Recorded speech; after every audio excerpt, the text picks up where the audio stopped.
and welcome back to another episode of Mystery Red Reads. I am your host, Mystery Red, and I'm wondering if my microphone is working. We're going to find out. Okay, this is my disclaimer. This beta read in Concrete is at the author's request. This video is for learning purposes. Today we're looking at a piece of original fiction. Today we are back with No Name Shattered by Dawn Trike. We are looking at chapter 1/3. And this is part B of my beta read and crit of that chapter. I've begun doing my crits and reads in 30-minute increments. And so when I get to that end of the 30 minutes, I highlight my spot right here like in pink. And I'm going to actually back up here and start reading from right here. But I highlight my spot in pink and then I end my video. And if I have to do multiple reads to get through a chapter, then I do. And what I'll do is I mark part A, part B, and part C. If you're new here, welcome. We always appreciate a like and a subscribe and comment if you feel fancy. Don't be shy about asking me to do a read for you because I will. There's very, very, very little that I won't read. And I also do private reads in case you're shy. So with that, we are going to dive right in here. And let's see, I'm going to take off my little highlight to get us started. And I'm going to back up to right here and we're going to go forward. Okay. Running out of air, the pads blocking his view of the surface, he searched for which way was up. He gripped any stems he could, tearing them away. Bits of aquatic foliage floated past his face. His lungs cried out for air as he flailed upwards. When he breached the surface, I'm gonna follow I think I marked this up. When he breached the surface, he gasped with a hacking cough, struggling to escape the murky mire, and plopped on his back in the cold, wet mud of the shore. What was my musings? Okay, so I had thoughts on that, and I do think that it's a bit long, so I kind of was getting ready to make a suggestion, but it looks like I've already done it. With another series of coughs, he looked upwards at the pale marble, noticing the chunk that was missing.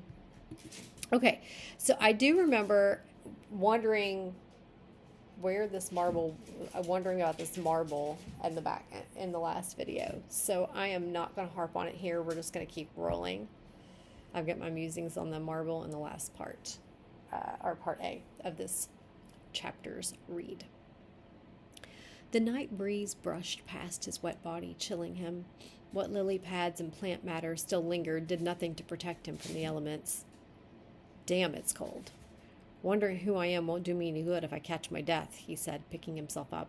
He shook his legs, kicking algae off his toned calves as he plucked some off his shoulders and chest, dropping them into the mud. While well-built, he could definitely lose about 20 pounds, his wet brown hair matted against his head. Getting a sense of the area, he looked as... Okay, I'm wondering for a second. I think this should be 20, like, typed out, like the word 20. I'm going to just add a little comment. I think that just because we're writing a story, and typically when we're using numbers in the story, because we're reading, I'm inclined to suggest that. I'm just going to roll with it. I was having some thoughts while I was reading it of slipping in the visuals nicely. They don't seem overdone, so they kind of worked in with with the action, which is very nice. He shook his legs, kicking algae off of his toned calves. I thought we don't need to know that they're toned, but he's trying to give us an idea. Our author's trying to give us an idea of the build of this character, which he continues to do here. As he plucked some off his shoulders and chest. So it was a nice way to slip it in there because he was doing something. So I'm admiring that, dropping them into the mud. While well built, he could definitely lose about 20 pounds, his wet brown hair matted against his head. Getting a sense of the area, he looked as far as he could see in the somewhat dimmed light of the moon.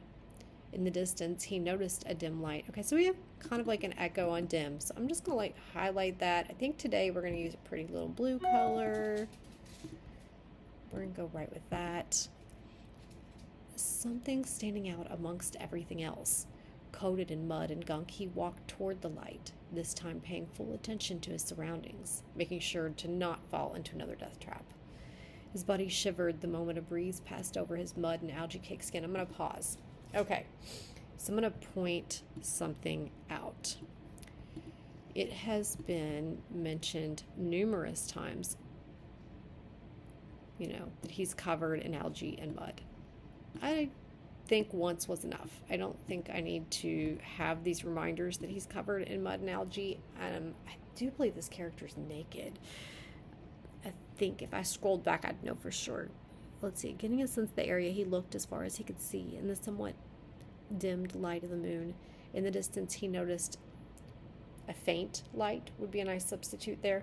Something standing out amongst everything else, coated in mud. Yeah, see, we've got mud in here, mud and gunk. So I'm just going to put on this yellow highlight up here, musings in video, and basically all I'm pointing out here is that you've got some repetition, and we really only need the mention of the detail the one time. It just seemed like a bit much, too much. Okay, so let's see, musings in video, okay? And let's get back in here. Let's see. His body shivered the moment a breeze passed over his mud and algae-caked skin, bringing his arms up to his chest to keep him warm. The farther he walked, the light he followed took shape. 2 large circles facing in different directions came into view. He walked an hour. The bright circles had only risen a few inches above the horizon. I'm pausing. Okay, so as he's walking, I am wondering, well, why is he going towards this light? Does he just, what? Okay, so he doesn't know who he is. If you don't know who you are and you have just like, are you walking toward the light because you want to know? Obviously, you kind of like, I guess he wants to know what it is, but I don't have his internal thought here to tell me why he is walking toward this light. Okay, and I'm kind of wondering it because now he's walking an hour towards this light. He's been walking for a good minute. He noticed it here, and then he started to walk toward it here, and right about the time he's starting to walk toward it here, I kind of think, he noticed it. When he noticed it, there could have been an internal thought about it that would explain why he decided to walk toward it. Does that make sense? Okay, let's just kind of like tuck a little thing in here. What does he think about the light? Does he hope it's a city, maybe? I don't know. Does he want to go find people to see if anybody can help him? What is his motivation? Where's his headspace right there? I know he doesn't know who he is, and he's cold and he's dirty, okay? And now he sees this light and he's going to walk towards it, and I just kind of want an internal thought of why he chooses to walk towards this light, because it's becoming more prevalent here as it was introduced here. Also, we're going to have a lot of repetition on light.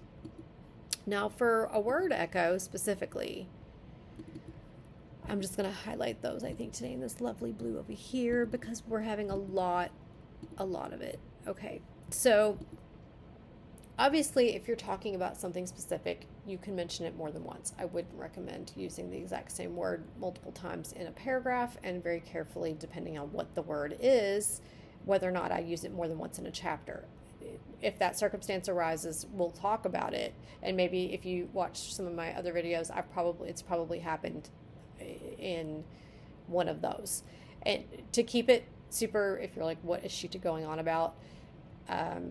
If you use a word that you don't use very often in a chapter, like a word that you don't use in everyday language that kind of stands out and catches the reader's attention, it could be a wonderful word, but you don't want to use it more than once or it loses its shine. Okay, now that's not the case here. We're talking about light, all right? He's noticing this light. I'm suggesting he have an internal thought about it, but I would probably swap this up for some other word that means the same thing, or think about rewording this a little bit, because not only is it mentioned more than once, I believe this is a same sentence situation as well. Yeah, and it continues to go down. Nope, there it is. There's a period. So it is 2 different sentences, but it is right back to back. I'm not sure. Probably because there were some other things going on around it that contributed, so it may have been fine, except that now it's mentioned again here. So His body shivered the moment a breeze passed over his mud and algae-caked skin, bringing his arms up to keep his chest warm. The further he walked, the light he followed took shape. 2 large circles facing in different directions came into view. He walked an hour. Okay, so before we tell me that he walked an hour, I want to know why he's continuing. What does he think about what he sees? What does he think about it? Like, why is he continuing to follow this? What are his thoughts about what shapes are forming? Does he have an idea of what it might be or what he might hope it to be?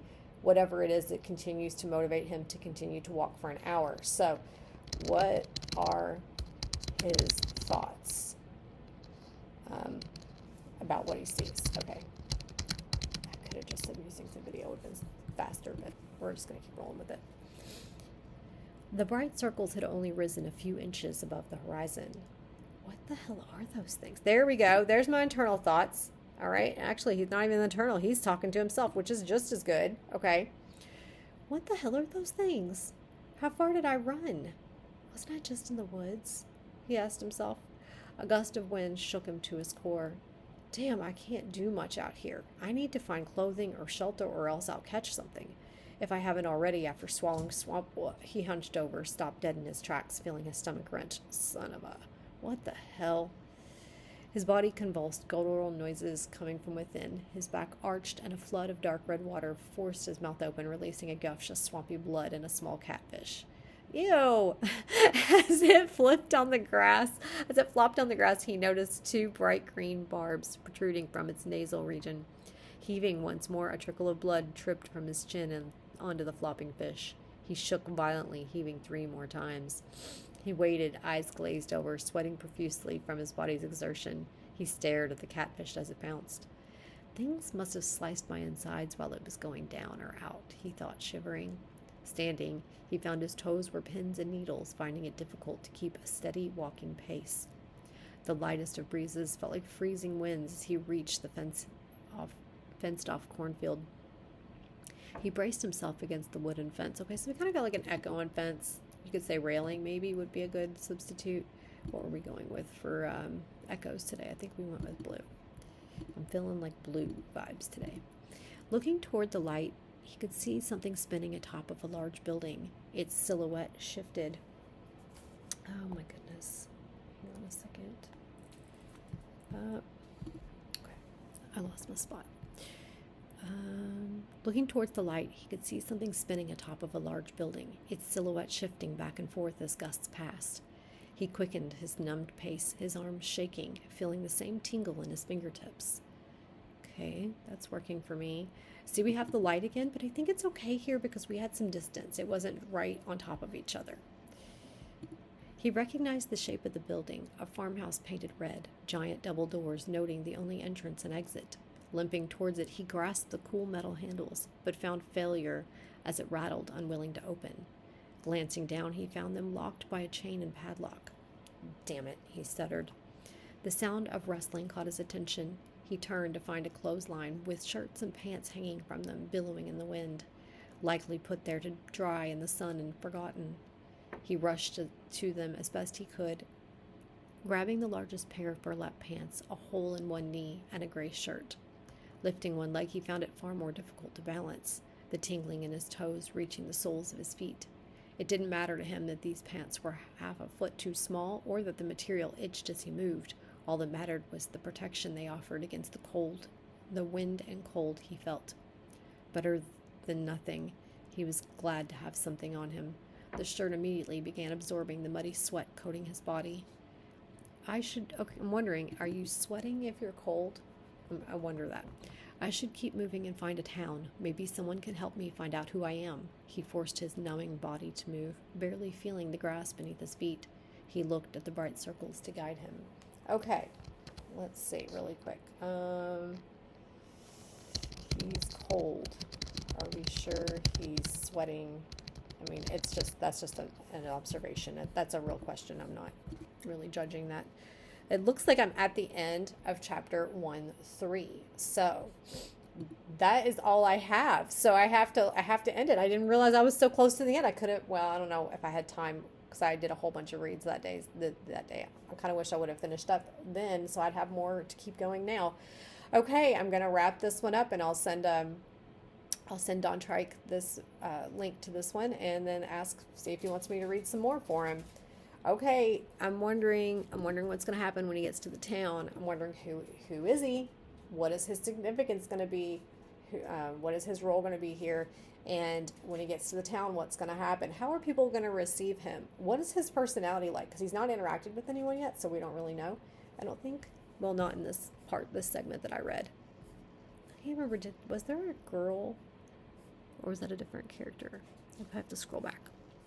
Anyway, for right now, I'm interested in seeing what happens next with him, and what's his role? Who is he? What is he going to do? What's going to happen? How are people going to be received? Is he going to find out who he is? So much to coming. All right, I'll see you guys next time on Mystery Red Reads.